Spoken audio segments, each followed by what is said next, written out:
سب تمہارا کرم ہے آقا کی بات اب تک بنی ہوئی ہے۔ اعوذ باللہ من الشیطان الرجیم، بسم اللہ الرحمن الرحیم۔ السلام علیکم ورحمۃ اللہ وبرکاتہ۔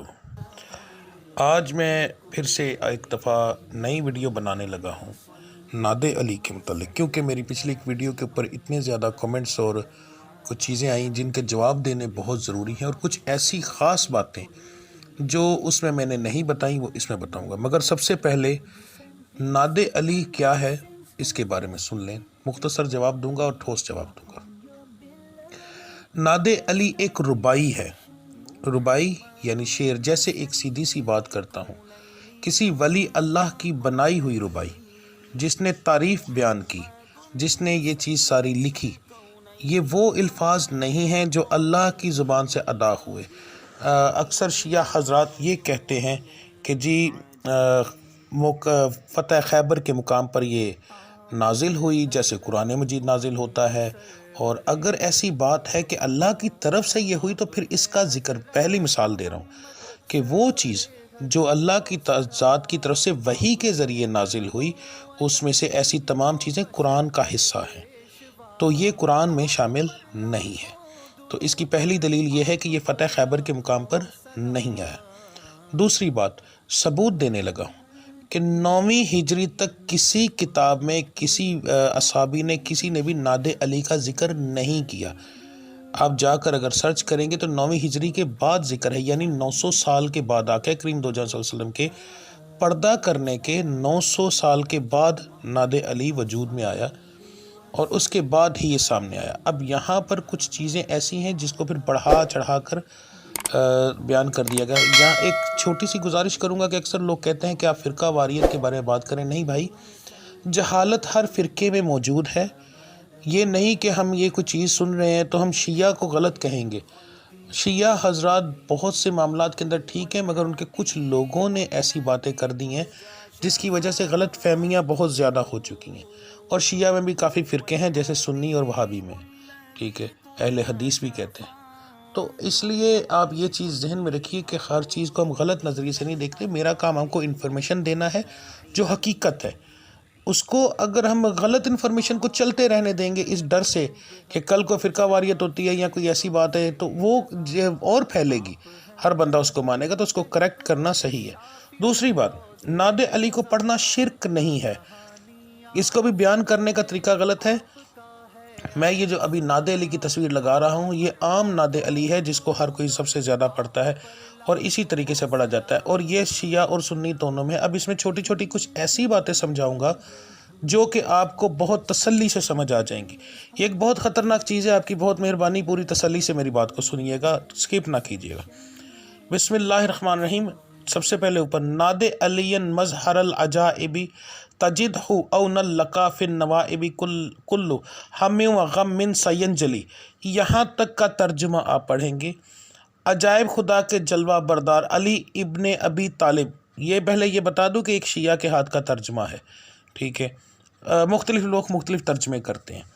ابھی کو ذرا پکار تو صحیح، تم ہر مصیبت اور بلا میں ان کو اپنے مشکل کشا پاؤ گے۔ سب سے پہلے مشکل کشا کی ڈیفینیشن دے دوں کہ مشکل کشا ضروری نہیں ہے کہ رب العزت کی ذات ہے تو بس مشکل کشا آپ نے کہا تو صرف اللہ کی ذات ہی ہوگی۔ سادی سی بات ہے، میں اگر اپنے کسی بھائی کو اپنا کام کہتا ہوں تو مجھے کسی مشکل میں ہوں تو میں اس کو اگر کوئی چیز کہتا ہوں میرا حل کر دیتا ہوں، میرا مشکل کشا ہے۔ آپ کی کسی بھی مشکل میں اگر کوئی آپ کا ساتھ دیتا ہے، اس کو مشکل کشا کا لفظ کہا جا سکتا ہے، اس نے میری مشکل آسان بنائی۔ تو یہ ضروری نہیں ہے کہ ہم مشکل کشا اگر کسی جگہ پر کہتے ہیں تو وہ صرف شرک میں آ جائے گا۔ یہاں پر کچھ ایسی غلطیاں ہیں ناد علی کو بیان کرنے میں جس کی وجہ سے لوگ شرک کہتے ہیں، تو یاد رکھیے، بڑی تفصیل سے بتا رہا ہوں، یہ کوئی ایسا معاملہ نہیں ہے کہ جس کو میں چھوٹا اور سمپل بتا دوں۔ مشکل کشا پاؤ گے، اب مشکل کشا ہر جگہ پر ہوتا ہے، یہاں پر کہیں ذکر نہیں ہے کہ آپ ان کو اللہ کے مقام پر پاؤ گے۔ اب یہاں پر اہم چیز، یہاں پر چھوٹے چھوٹے لفظ ہیں جو آپ کو سمجھنے پڑیں گے۔ اے اللہ، یہاں پکارا جا رہا ہے ڈائریکٹ، اے اللہ، اللہ پکارا صرف اللہ کی ذات کو جا رہا ہے، ٹھیک ہے۔ یہاں جو پکارنا ہے وہ مشکل کشا کے طور پر اللہ کی ذات کو ہے۔ یہاں پر جو ہے یہ کچھ ترجمے غلط ہیں، ٹھیک ہے، تو اللہ کی ذات کو پکارا جا رہا ہے، اے اللہ تیری عظمت کے واسطے۔ پورے نعت علی کو غور سے دیکھیے کہ ڈائریکٹ اگر کسی کو اپنی مشکل کی کشائی کے لیے پکارا جا رہا ہے تو وہ اللہ کی ذات ہے، اور اب ہم اپنے رب العزت کی ذات کو کہہ رہے ہیں، اور حضرت محمد صلی اللہ علیہ وآلہ وسلم کی نبوت کے صدقے میں، یہ ہم اپنے رب العزت کی ذات کو کہہ رہے ہیں کہ ان کے صدقے میں، اور حضرت علی علیہ السلام کہنا غلط نہیں ہے، کیونکہ بخاری شریف اور کافی جگہ پر علیہ السلام کہا گیا ہے۔ آپ کی ولایت کے وسیلے سے، لفظ ہے وسیلہ، جس کو تمام لوگ مانتے ہیں کہ وسیلہ، یہاں پر آ کر اوپر جو چیز کہی گئی اس کو ڈیفینیشن کر کے مکمل ہر ایک چیز کر کے نیچے اس کو کمپلیٹ کر دیا گیا۔ جو اوپر مشکل کشا کا لفظ ادا کیا گیا ہے اس کی ڈیفینیشن نیچے آ گئی، مکمل ہو جاتی ہے۔ سادی سی مثال دیتا ہوں، عربی زبان ایک ایسی زبان ہے، اگر آپ غور کریں تو آپ کو جہاں پر بھی آپ جائیں گے قاری صاحب کے پاس تو وہ آپ کو کہیں گے کہ ایک جو آیت ہے اس کو شروع سے لے کے اینڈ تک ایک سانس میں پڑھو، اگر سینٹر میں ٹوٹ جائے تو اس کا مطلب چینج ہو جائے گا، مطلب بدلی ہو جائے گا۔ تو یہ جو کلیہ ہوتا ہے ہر جگہ پر استعمال ہوتا ہے۔ اوپر جو مشکل کشا کہا گیا ہے اس کا نتیجہ نیچے آ گیا وسیلہ۔ حضرت علی آپ کی ولایت کے وسیلے سے، ٹھیک ہے، حضرت علی کے ہم لوگوں نے وسیلہ مانگا، ان کے وسیلے سے میرے تمام رنج و غم مصیبتیں دور ہوں۔ اب جو اصل فساد کی جڑ ہے وہ یہاں پر آگے آ جاتی ہے۔ جو لفظ دیا گیا ہے یا علی یا علی یا علی، اور اس کے اوپر جو این ڈال دیا گیا ہے یا علیہ السلام، اصل میں یہ لفظ ہی غلط ہے۔ یہ لفظ کہیں پر بھی جائیں گے تو پڑھا جائے گا، میں آپ کو ایک دو اسی ویڈیو کے اندر اور ساتھ اسکرین شاٹ شیئر کر رہا ہوں تصویروں کے، ان کو اچھے سے دیکھ لیں۔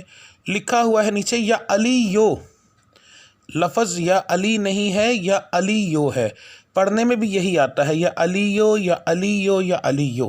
اب یا علی یو لفظ کیا ہے؟ سب سے پہلے تو یہی لوگوں کو نہیں پتہ۔ اصل میں اللہ تعالیٰ کے ناموں میں سے ایک نام ہے یا علی یو، یہ اللہ تعالیٰ کا نام ہے، یاد رکھیے گا، جس کا مطلب ہے اے بلند مرتبے والے، ٹھیک ہے۔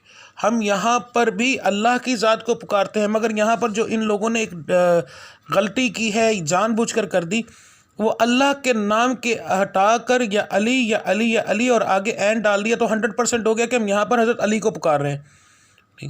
آپ گوگل میں جائیں، گوگل میں جا کر نعت علی کو سرچ کریں تو زیادہ تر آپ کو جو نعت علی ملیں گے اس کے اندر نیچے لفظ ملے گا یا علی یو، یا علی نہیں ملے گا۔